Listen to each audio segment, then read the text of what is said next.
Yeah, Marcia, certainly the focus this time around is much more diplomatic. It is on trying to talk our way out of these, trying to find an exemption or an exemption from the aluminum and steel tariffs because Canada is such a major exporter of both of those products to the United States, the main exporter for both steel and aluminum, $30 billion worth of the two going to the U.S. The challenge that we are going to run into is Donald Trump was asked about exemptions or exceptions, and he said there wouldn't be any. He was then pushed to Australia said they may be receiving one, and he talked about Australia's trade surplus being the reason that he would give them great consideration, in his words, for an exemption or an exception. That's going to be a challenge for Canada if that's the barometer. We know Donald Trump has taken issues with the trade deficit that the U.S. has with Canada. The other element to the Canadian response and in those diplomatic conversations is that this isn't the only thing that we're dealing with. Obviously, there's the Trump steel and aluminum tariffs that could come in on March 12th.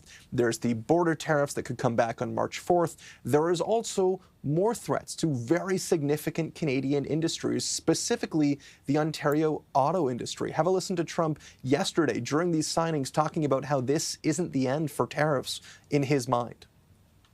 We'll be talking about other subjects like cars. We'll be talking about drugs and pharmaceuticals. We'll be discussing chips.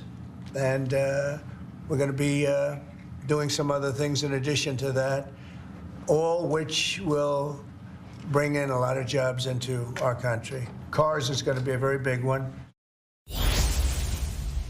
So impacts on steel, impacts on aluminum, impacts on the auto industry, all of that is going to be especially devastating here in Ontario.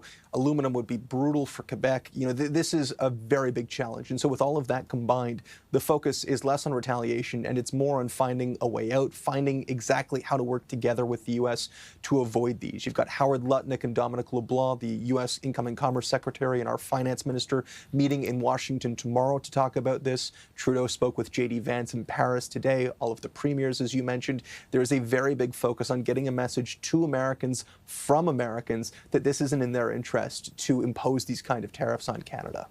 Colton, thank you for that. We want to turn now